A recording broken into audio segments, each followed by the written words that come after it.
Didn't know Ronan joined the New Road Social Science and History faculty in 2005. He is a native of Santa Monica. He earned his BA in Economics from Boston College and an MA in Philosophy and Religion from the California Institute of Integral Studies in San Francisco.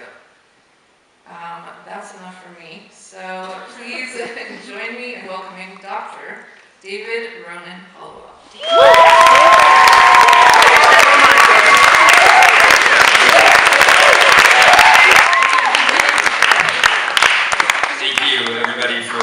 Joining me today in this celebration and this sharing of my learning and my attempt to share that learning in my teaching with the next generation.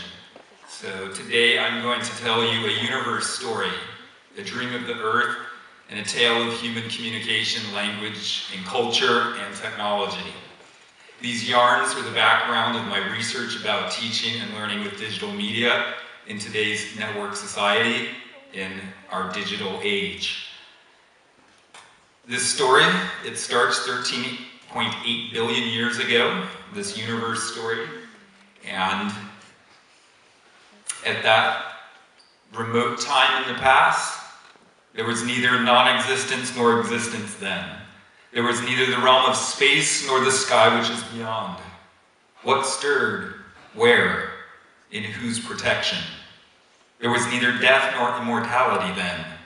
There was no distinguishing sign of night nor of day. That one breathed, windless by its own impulse. Darkness was hidden by darkness in the beginning, with no distinguishing sign. The life force that was covered with emptiness, that one arose through the power of heat. Who really knows whence this creation has risen? Perhaps it formed itself, or perhaps it did not. The one who looks down on it in the highest heaven, only he knows, or perhaps he does not. That piece at the beginning of the universe story is articulated in the Rig Veda, an ancient sacred text from the Hindu tradition, and speaks to as much as our scientific Western story, of which is part of my tradition of learning and trying to understand the world, gets at that although we can say it's 13.8 billion years ago, there's still a lot we don't know about it. Supposedly there was this Big Bang. What was before that? I'm not sure. There's matter and heat and atoms and stars and galaxies and all these things.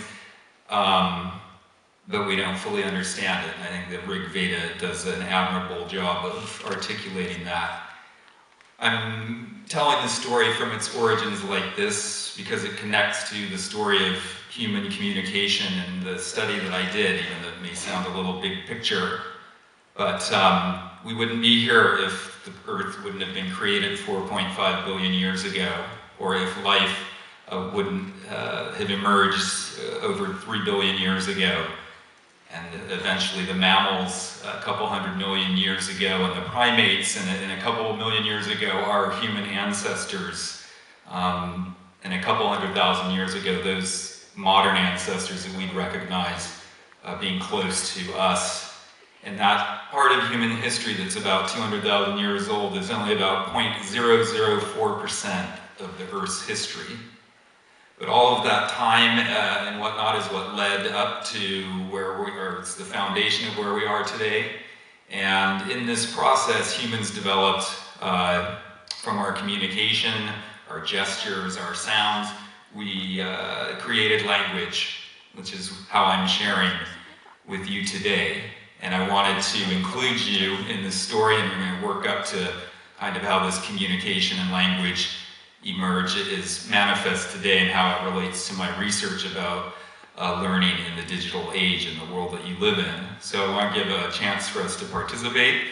And this call and response comes from Africa. I learned it a few years ago. Unfortunately, I can't remember the exact language it is, but it's from southern Africa.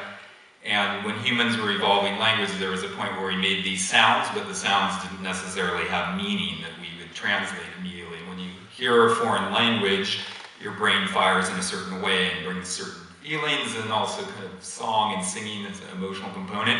So I'm going to ask you to do this call and response with me. Those students who practice with me today, I want you to help join in, okay? So I'm going to give the call, and then I'll go like this for you to respond and just join in. It's totally doable, okay? Yeah. All right.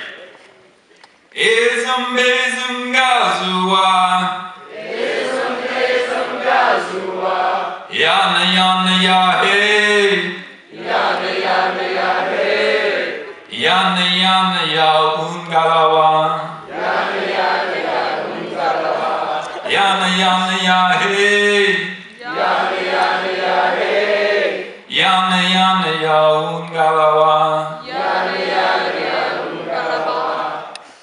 Thank you.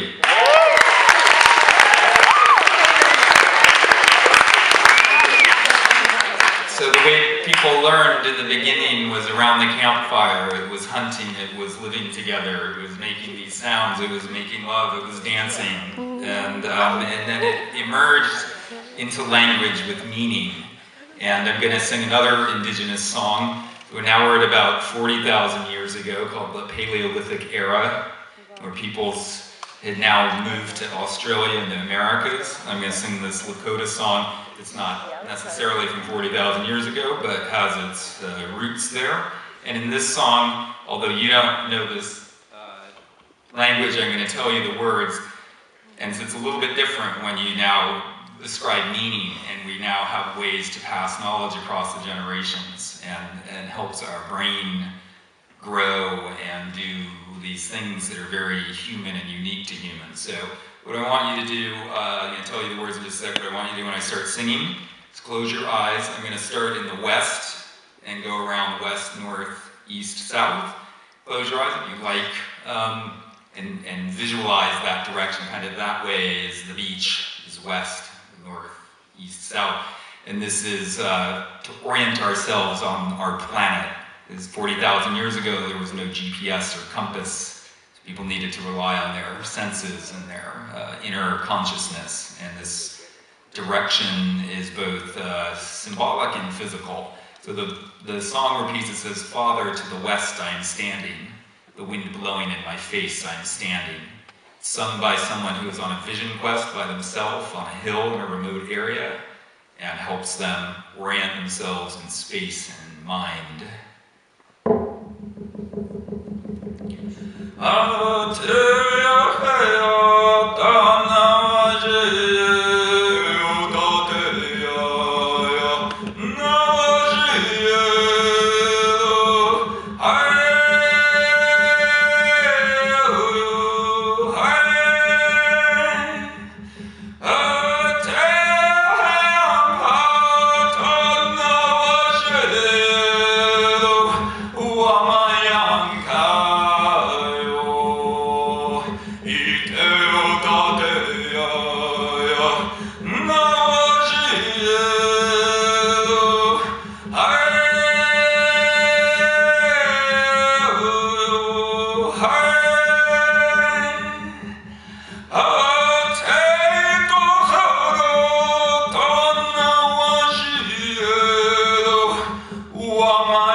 All my relations, I know many of you that know me know how much what I've learned from Lakota people and other natives means to me. And even though it's only a very tiny piece of my own blood lineage, it's touched and moved me and taught me in so many ways, and it brought this reminder of how the positive things of being human and teaching and learning and wisdom and passing knowledge and wisdom across the generations. And one thing when I explored native cultures, and they see this young white guy, and they welcomed me for the most part, gave me a hard time sometimes, questioned my academic research while I was doing this and investigating them, especially since they've been oppressed by many of my ancestors. And my elders, they welcomed me and taught me and included me in their families, but they also told me that you need to make sure that you know who you are, that you know who are your ancestors from Ireland and England and France and places unknown to me, and Africa at one time many years ago. And they said, make sure that you can join our family. We will, adopt you as our relative, as a nephew or cousin or whatever the case may be, but make sure you know who you are. And in my culture, getting a doctorate is one of the ways to learn more about one's own tradition, and that was one reason why I did that. And as well as it connected, so I started out with my master's degree and I brought it to this place with my doctorate. And all through this is this story of communication and how people learn and how culture comes about. So as we get back into this story, there's hunter-gatherers and they're singing and they're only oral, they don't write things down, and they're mostly wandering and hunting and gathering and so on. About 12,000 years ago, the Neolithic age began, where people started to settle down a little bit more, domesticate animals. A new period in the Earth geology started called the Holocene interglacial time period, where the Earth warmed up a little bit. It's made it nicer for us to live here. Unfortunately, now we're sort of warming up a little bit too much, but we'll get to that later. So people settle down, cultures change, people move, more people, we start to write about 4,000 years ago, and this changes the way cultures interact and how learning and knowledge is passed along. At that time, there was about 5 to 10 million human beings on the planet, and cultures change and shift, and in the West, there's many developments, and people mostly still speak and are orally oriented, but writing also comes to be, and new types of scholarship emerge, mostly for the upper class and certain scholars and whatnot. And that takes place over thousands of years, and eventually about 600 years ago, the printing press with movable type in Europe was invented, and this changed the way people communicated. And all the many people still only spoke, but a whole new group of people learned how to read and write. And the type of scholarship and education, the system that you're in today, has its roots in that, what is called traditional literacy. And that is part of what I studied in my dissertation, is this connection between traditional literacy, earlier oral forms of communication, and today with the advent of electricity, the scientific revolution, industrial revolution, electricity, development of electronics and computers. There's new ways that humans communicate, and it changes our brains, it changes how we organize our societies, and all of these things come through together to this new world that we're in. And I've wanted to understand that process a little bit and how it works for students to learn. And this new era of communication, which I call the digital age, and others call the digital age, is rooted in the computer revolution, starting about 75 years ago, has earlier roots in mathematics and other things. But this really shifts in a new world, a digital universe is born, and where knowledge and information now becomes encoded in these zeros and ones, these ons and offs, and these little electronic circuits. And so there's all these other ways of communication that still exist, but they're kind of subsumed in and affected by this new world. But it takes some time. About 45 years ago, the internet was invented, and about 20 years ago, the World Wide Web came to be. And in this short period is this major transformation from traditional literacy and orality, which is the main way that information and knowledge is shared, to this new world where information is sent around, where people can make films and design websites and do animations and make movies like Avatar. And within all of that, all through history, communication systems have been used to expand knowledge, to build culture, and many times in positive ways. Also used to control people and to create empire and to oppress people. And we have to keep those things in mind, and I'm for the good one, the upliftment. And this new era that we have has its own sort of particulars with the digital age. So my research looked at the USC School of Cinematic Arts, their Institute for Multimedia Literacy.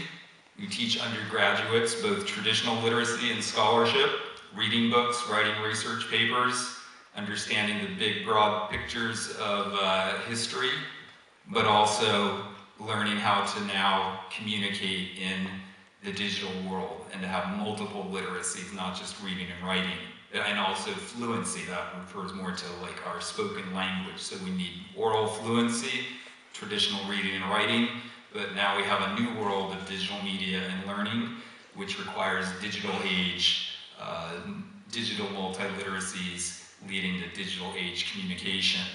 And I looked at how the teachers there taught their students and what were the core issues of how to do critical thinking and creative and aesthetic presentation that incorporates these multiple modes of communication.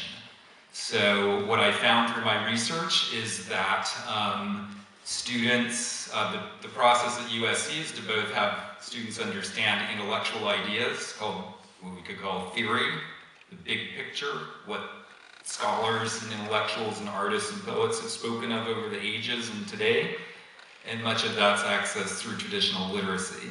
But they take that into practice where you actually make things, make media, make videos, make websites, and bring those things together to find new ways to communicate and understand. In this whole process and the development of the scientific world, knowledge has exploded in a big, big way. If you lived in 1600 and you were a physicist, you could probably read all of the work that's ever published on physics and be able to, interact with that. Today, that's impossible in all fields. And with this is the question of how do we teach students? It's not, as poet Yeats said, it's not about filling a bucket, but lighting a fire. So I can't just pour knowledge into your head. I have to try to help you learn how to learn. At USC, they were grappling with, there's so much knowledge, there's so much technology, there's so much rapid change, you can never cover it all in class or talking with the teacher. That's part of it, and that's important for guidance, and teachers are needed to guide and instruct and give positive, to give critical and positive and useful feedback, but never going to be able to just fill the pail. Have to teach students to learn how to learn. That was something I found from my research. It's an insight that's, not the first person that ever thought of that, but it has a particular salience in today's world. Another thing that I learned, it's important, they do a lot of projects, and they really believe that it's important to engage with critical social issues like social justice, fairness, ecology, these issues that we have about global warming and the future of humans, and that is a way to engage with these different literacies and make learning meaningful, not just kind of random pasted together things just to make money or something. Everybody needs to make money, and that they want to teach career readiness, but to be able to do that in a way that also raises consciousness and brings forth new knowledge and wisdom. So there's a lot of technology, it has its role to play, there's amazing things that we can do with it, but one of the strongest insights that I found from my research was brought to me by the director of the Institute for Multimedia Literacy, and she made a very important point when I interviewed her, that as amazing as technology can be, we have to be careful because it also can be used to create nuclear bombs or guns or things like that, which are a bit of a problem, or surveillance society. And they also can distract us. They can also put us in where we can be in a room full with each other and not pay attention to who's around us. And one of the great gifts of being human is our ability to relate and be present with each other in these feeble but splendid bodies. So she reminded me that embodiment, presence, and human values are critical in the digital age. And I found that through my study of indigenous cultures, it really has a very strong presence to it. And the songs that I sing in our conversations and our being with each other and trying to learn and expand are important, not just looking at our phones and staring at our screens. It has its place, you know, you can stare at a book and tune out people as well. That's got its own issues. So at the end of the day, it's really about becoming more aware, but to not forget these critical things, these values of love and care and hope and knowledge, and I hope wisdom. So with that, I'm going to sing a final thank you song and then invite you to dance or hang out if you would like. I'm going to play a new DJ mix by my former student, Chase Burglass, DJ Good Intentions. Let me briefly sing this thank you song. And then if you want to ask me questions or speak with me, come on up. Or if you want to get down, do that. Hang out. Be good to each other.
This is the way we